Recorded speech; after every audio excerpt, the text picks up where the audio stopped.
ప్రియమైన దేవుని బిడ్డలారా, యేసయ్య నామములో మీకు శుభములు కలుగును గాక. ఈరోజు వాక్యం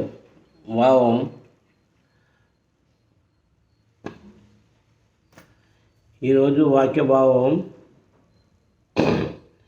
ఏలయనగా ఆశ గల ప్రాణమును ఆయన తృప్తిపరిచి ఉన్నాడు. అంటే ఆశ గురించి చెప్పాలని నేను కోరుకుంటున్నాను. మరి దయచేసి ఈ వాక్యం అందరూ కూడా మరి విని దేవుని దీవెన పొందాలని కోరుకుంటున్నాను. మరి వాక్యం చదివి ఒక చిన్న ప్రార్థిస్తున్నాము. కీర్తనలు 107వ అధ్యాయము 9వ వచనం. ఏలయనగా ఆశగల ప్రాణమును ఆయన తృప్తిపరిచి ఉన్నాడు, ఆకలిగొన్న వారి ప్రాణమును మేలుతో నింపి ఉన్నాడు. పరిశుద్ధుడా, దయగల దేవ, కృపగల ప్రభా, నా నీకు వేలాది చెల్లిస్తున్నావు నాయనా.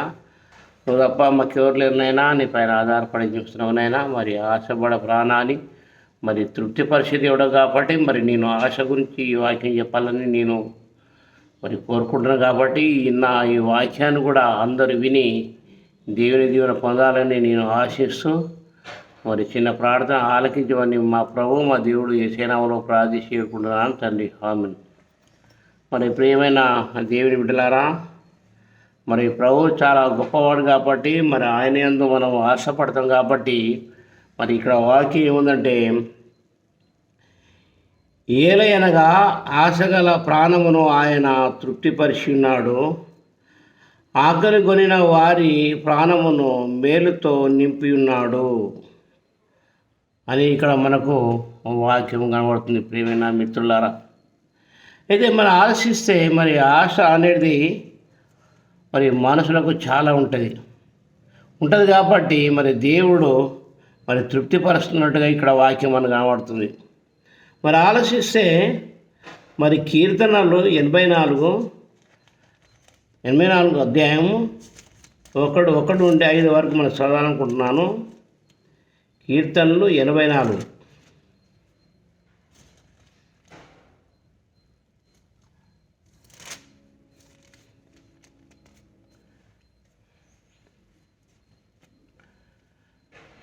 సైన్యములకు అధిపతి యెహోవా, నీ నివాసములు ఎంతో రమ్యములు. యెహోవా మందిరావరణము చూడవలనని నా ప్రాణము ఎంతో ఆశపడుచున్నది, అది సొమ్ముసిలుచున్నది. జీవము గల దేవుని దర్శించుటకు నా హృదయమును నా శరీరమును ఆనందంతో కేకులు వేయుచున్నవి. సైన్యములకు అధిపతి యెహోవా, నా రాజా, నా దేవా, నీ బలిపీఠం యొద్దనే పిచుకలకు నివాసము దొరికెను. పిల్లలు పెట్టుటకు వానకు కోగిలకు గూటి స్థలము దొరికెను. నీ మందిరమునందు నివసించువారు ధన్యులు, వారు నిత్యము నిన్ను స్తుతించెదరు. నీ వలన బలమును నందు మనుషులు ధన్యులు, యాత్ర చేయు మార్గములు వారికి అతి ప్రియములు. ఇక్కడ మరి దావీదు మహారాజు ఏమంటే, ఇక్కడ మరి వాక్యం ఏముందంటే మరి 2వ వచనం ఉందంటే, మరి అదే కీర్తనలు 84 2వ వచనం ఉందంటే, యెహోవా నీ మందిర ఆవరణములను చూడవలనని నా ప్రాణము ఎంతో ఆశపడుచున్నది అని ఇక్కడ వాక్యం పడుతుంది. ప్రియమైన దేవుని బిడ్డలారా, ఎట్టంటే ఆశపడ ప్రాణానికి మరి దేవుడు మరి తృప్తిపరుస్తున్నట్టుగా కనబడుతుంది. కాబట్టి మరి ఆయన ఆవరణం కూడా, ఆయన ఆలయం మనం చూడాలనుకుంటే కూడా మనం కూడా మరి మన ప్రాణం ఆశపడుతున్నట్టు కనబడుతుంది. ఇక్కడ మరి వాక్యం ఉందంటే, యెహోవా మందిర ఆవరణము చూడవాలనని నా ప్రాణం ఎంతో ఆశ. అంటే మరి దేవుని ఆవరణంలో మనం చూడాలి. కొందరేస్తే ఆలయం పోయినప్పుడు మరి ప్రసంగి హైదరాబాద్ ఏమందంటే మరి అటు ఇటు చూడొద్దని ఉన్నది. నీ ప్రవర్తన మరి మంచిగా దిద్దుకోవాలని అక్కడ వాక్యం పడుతుంది. ఇక్కడ మన వాక్యం ఉందంటే, యెహోవా మందిరావరణమును చూడవలనని నా ప్రాణం ఎంతో ఆశపడుచున్నది అని ఇక్కడ ఉన్నది. అలాగే మనం ఆలోచిస్తే మరి అదే కీర్తనలో 42వ అధ్యాయము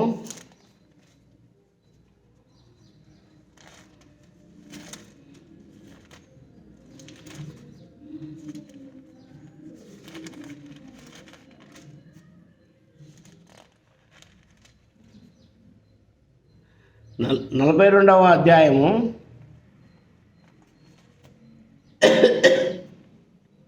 1-2.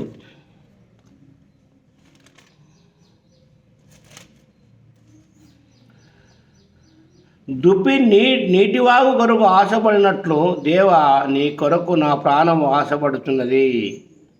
చూసినా మరి ఒక ఒక జంతువు అది నీటి కొరకు ఆశిస్తున్నట్టుగా మరి మన ప్రాణం కూడా మరి దేవుని యందు ఆశపడుతున్నట్టుగా ఉంటుంది. ఇక్కడ ఏమనే వాక్యం ఉందంటే, అదే కీర్తన 42:1 ఏముందంటే, దుప్పి నీటి వాగుల కొరకు ఆశపడినట్లు దేవా నీ కొరకు నా ప్రాణం ఆశపడుతున్నది.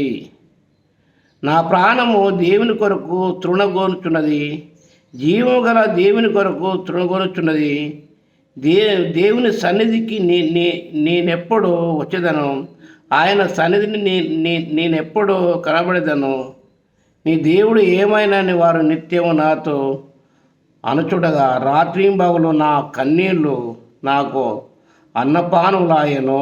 చూన ఇక్కడ మరి దావీదు మహారాజు ఇక్కడ మరి మనకు మరి స్పష్టంగా ఇక్కడ కనబడుతుంది. ఇక్కడ వాక్యం ఇది దావీదు మహారాజు కాదు, ఇది మరి కొరావు కుమారు రాసిన వాక్యం కనబడుతుంది ప్రియమైన మిత్రులారా. అయితే ఇక్కడ ఏమనంటే దుప్పి నీటి వాగుల కొరకు ఆశపడినట్లు దేవా నీ కొరకు నా ప్రాణం ఆశపడుతున్నది. మరి అది అడవిలో ఉన్న దుప్పికి ఎవరు నీళ్ళు ఇస్తారు? అది గడ్డి గరక అవన్నీ తిని అలం తినే వరకు, దానికి దాహం అయ్యే వరకు అది నీటి కొరకు అది అది అది అది ఉంటుందంట. ఇక్కడ ఏమందంటే దుప్పి నీటి వాగుల కొరకు ఆశపడినట్లు దేవా నీ కొరకు నా ప్రాణం ఆశపడుతున్నదని మరి కొరావు కుమారులు 4 కుమారులు. కొరావు ఆయన మరి మోస వ్యతిరేకంగా తిరిగిన కొరావు ఆయన మరి దేవుని కోపం వచ్చి మరి భూమి పగిలి దాంట్లో పోయినట్టుగా పడుతుంది. కానీ మరి తండ్రి చేసిన పాపం తండ్రికే కాబట్టి, కొడుకులు చేసిన నీతి కొడుకులు కాబట్టి ఈ కొడుకులు రాసిన వాక్యం ఇది. మరి మనం ఆలోచిస్తే మరి ఎట్టంటే మన వాక్యం ఎట్టుందంటే స్కేలు మరి 18వ అధ్యాయము మరి 4వ వచనం చదవాలి. 18వ అధ్యాయము 20వ వచనం ఉందంటే మరి తండ్రులు చేసిన పాపం తండ్రికే, కుమారులు చేసిన పాపం కుమారులకి, ఎవరి పాపం బట్టి వారికి మరణశిక్ష ఇస్తున్నట్టుగా అక్కడ వాక్యం పడుతుంది. కాబట్టి మరి ఈ కొరావు మరి చేసిన పాపానికి అక్కడ మరి భూమి పగిలి అక్కడ భూమి లోపల పోయారు. కానీ మరి ఆయనకు ఇచ్చిన కుమారులు ఇక్కడ మరి వాక్యంలో ఇక్కడ వాళ్ళు దేవుని విశ్వాసం కలిగినట్టుగా కనబడుతుంది ప్రియమైన దేవుని బిడ్డలారా. అయితే మరి ఇంకా ఆలోచిస్తే ఇక్కడ సామెతలు 10వ అధ్యాయం మనం ఒక చదువుదాం.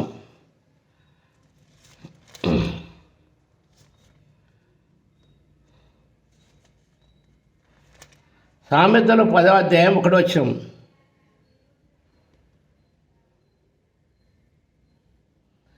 జ్ఞానం గల కుమారుడు తండ్రిని సంతోషపరచును, బుద్ధిలేని కుమారుడు తన తల్లికి దుఃఖం పుట్టించును. భక్తిహీనుల ధనము వారికి లాభకరం కాదు.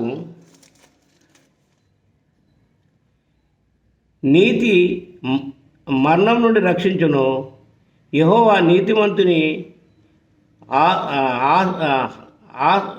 ఆకలి కొనియడు. భక్తిహీనుని ఆశ భంగపరచునని ఇక్కడ మరి భంగము చేయనున్నది. భక్తిహీనుల ఆశ ఏంటంటే అది భంగం అయిపోతుంది. మరి ఇక్కడ వాక్యం ఏంటంటే నీతి మరణం నుండి రక్షించును, యెహోవా నీతిమంతుని ఆకలి కొననీయడు. భక్తిహీనుని ఆశ భంగం చేయను. భక్తిహీనుడు వాడు అంటే విశ్వాసం లేదు కాబట్టి ఆయన ఎంత ఆశించిన కానీ అది భంగం అయిపోతాడు. ఇక్కడ మన వాక్యం మనకు పడుతుంది ప్రియమైన దేవుని బిడ్డలారా. మరి ఆలోచిస్తే ఇంకా ఇక్కడ అదే సామెతలు సామెతలు 10వ అధ్యాయము 24 వచ్చి ఒకసారి చూద్దాము.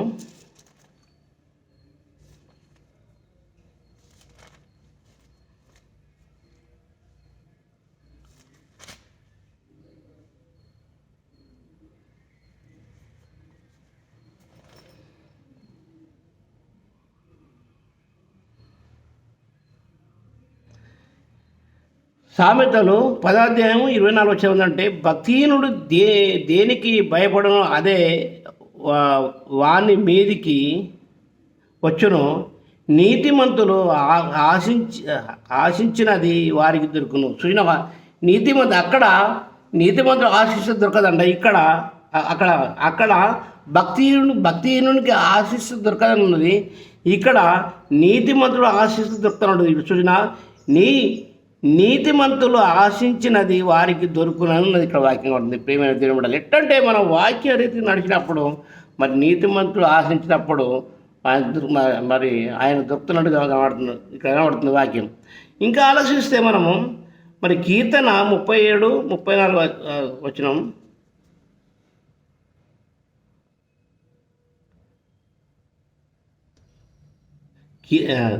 సామెతలో 10వ అధ్యాయం 28 వచనం, సామెతలు 10వ అధ్యాయము 28వ వచనం.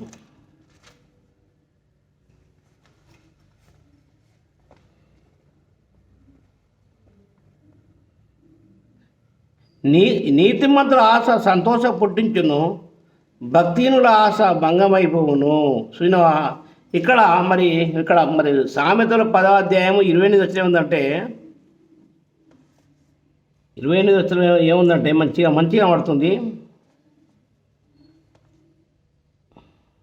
నీతిమంతుల ఆశ సంతోషం పుట్టించును. చూసిన, నీతిమంతుల ఆశిస్తే సంతోషం పెట్టిస్తుందంట.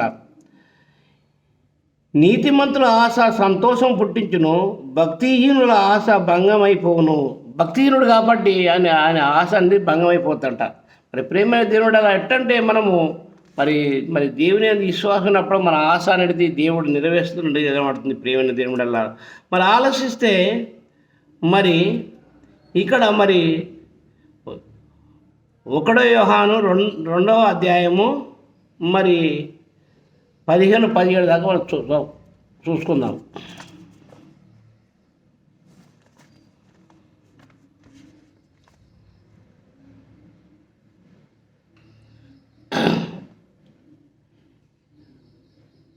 యోహాను 2వ అధ్యాయము 15, 17. ఈ లోకములో ఉన్నవాటినైనా ప్రేమించకుడి, ఎవడైనా లోకమును ప్రేమించినవాడల్లా తండ్రి ప్రేమ వానిలో ఉండదు. లోకంలో ఉన్నదంతయు అనగా శరీరాశయు, నేత్రాశయు, జీవముటమ్మమును తండ్రి వలన పుట్టినవి కావు, అవి లోక సంబంధమైనవే. లోకమును దాని ఆశయు గతించిపోతున్నది, కానీ దేవుని చిత్తము జరిగించేవాడు నిరంతరం నిలుచున్నదని ఇక్కడ మనకు వాక్యం పడుతుంది. ఇది ఎట్టంటే ఇక్కడ వాక్యం మనం ఎట్ట పడుతుంటే, ఇక్కడ 15 వచనం ఉందంటే, మరి 1 యోహాను 2వ అధ్యాయం 15 వచనం ఉందంటే, ఈ లోకమునైనను లోకములో ఉన్న వాటినైనను ప్రేమించకుడి. ప్రేమించొద్దంట. ఎవడైనను లోకమును ప్రేమించిన వాడల్లా తండ్రి ప్రేమ వానిలో ఉండదు. లోకములో ఉన్నదంతయు అనగా శరీరాశయు, నేత్రాశయు, జీవముటమ్మమును తండ్రి వలన పుట్టినవి కావు, అవి లోక సంబంధమైనవే. లోకమును దాని ఆశయు గతించిపోవచ్చున్నవి, కానీ దేవుని చిత్తమును జరిగించేవాడు నిరంతరము నిలిచి ఉన్నది. అంటే మనిషికి ఎట్టుదంటే ఇక్కడ మరి శరీరాశ ఉంటుంది, మరి నేత్రాశ ఉంటుంది, జీవటం ఉంటుంది, కానీ అది తండ్రి వల్ల పుట్టింది కాదంట. అది లోకములో పుట్టింది కాబట్టి అది అపవాది చేత అది ఆశ అనేది పుట్టిస్తుంది. కాబట్టి అవి మనం ఆవిడ జోలి పోదని ఇక్కడ వాక్యం పడుతుంది. ప్రియమైన దేవుడు వల్ల మరి వాక్యం వస్తే మనకు మనకి మంచిగా కనబడుతుంది. కానీ మరి ఈ వాక్యం చాలామంది అనుసరించారు, వాళ్ళ ఇష్టానుసారంగా నడుస్తుంటారు. మరి క్రైస్తవుడై కూడా కొందరు ఏం చేస్తారంటే ఆశల పడి ఎన్నో విధాల వాళ్ళు మరి దుర్మార్గమైన పనులు చేస్తుంటారు. ఇక్కడ మరి వాక్యం మనకు మంచి వివరిస్తుంది కాబట్టి ఏముందంటే మరి ఫస్ట్ అధ్యాయంకి వస్తే ఏమంటుందంటే ఏలయనగా ఆశగల ప్రాణమును ఆయన తృప్తిపరిచున్నాడని ఇక్కడ వాడుతుంది. మనకు ఆశ మనకు ఉన్నప్పుడే మనకు ఎవరి మీద ఆశ ఉండాలి? దేవుని మీద ఆశ ఉండాలి. దేవుని మీద ఆశ ఉన్నప్పుడే మనకు తృప్తిపరుస్తాడు ఇక్కడ వాడుతుంది. ఏముందంటే అదే కీర్తనలో 107:9 ఉందంటే ఏలయనగా ఆశగల ప్రాణమును ఆయన తృప్తిపరిచి ఉన్నాడు, ఆకలి కొన్న వారి ప్రాణమును మేలుతో నింపి ఉన్నాడు. దేవుని ఆజ్ఞలకు లోబడక మహోన్నతుని తీర్మానమును తృణీకరించినందున బాధ చేతను ఇనప కట్ల చేతను బడిన వారై చీకటిలోను మరణాంధకారంలోను నివాసం చేయు వారి హృదయమును ఆయన ఆయాసము చేత కృంగిజేయును అని ఉంది ఇక్కడ. ఎట్టంటే మరి ఇవన్నీ కూడా మరి ఆటంకాలు ఉంటాయి కాబట్టి మన ఆశగల ప్రాణాన్ని ఆయన మనల్ని తృప్తిపరుస్తున్నట్టుగా ఉంటుంది. ప్రియమైన దేవుడారా, మన వాక్యం వస్తే ఇక్కడ మనకు మరి శరీరాశ ఉన్నది. మరి శరీరాశ, నేత్రాశ, జీవంటంతో మనం జీవిస్తున్నాం కాబట్టి అవి వద్దని కూడా మనకు వాక్యం కనబడుతుంది. కాబట్టి ఈ వాక్యం మీరు విన్న బిడ్డలందరికీ కూడా మరి దేవుని దీవెన మెండుగా మీకు ఉండునుగాక. చిన్న ప్రార్థన చేసుకొని మనం ముగించుకుందాం. పరిశుద్ధుడా, దయగల దేవా, కృపగల ప్రభావ, నా తండ్రి నిత్యానికి ఏమైనా జీవిస్తున్నాయినా నువ్వు తప్ప మాకు ఎవరు లేరినైనా నీ పైన ఆధారపడి జీవిస్తున్నాం కాబట్టి మరి ఈ మధ్యాహ్న కాలంలో ప్రవర్తన దశే ఇది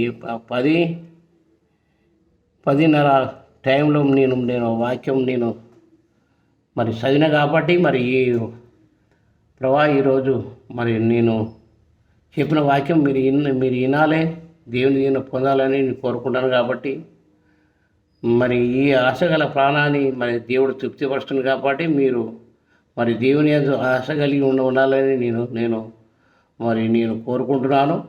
మరి మీకు మరి యేసయ్య మెండైన దీవెన కావాలనుకుంటే ఈ వాక్యాన్ని అనుసరించి దేవుని దీవెన పొందాలని నేను ప్రార్థన చేస్తున్నాను. కాబట్టి ఈ ప్రార్థన మీరు అందరూ దేవుని దీవెన పొందాలని కోరుకుంటూ యేసయ్య నామములో ప్రార్థించి వేడుకుంటున్నాను తండ్రి. ఆమేన్.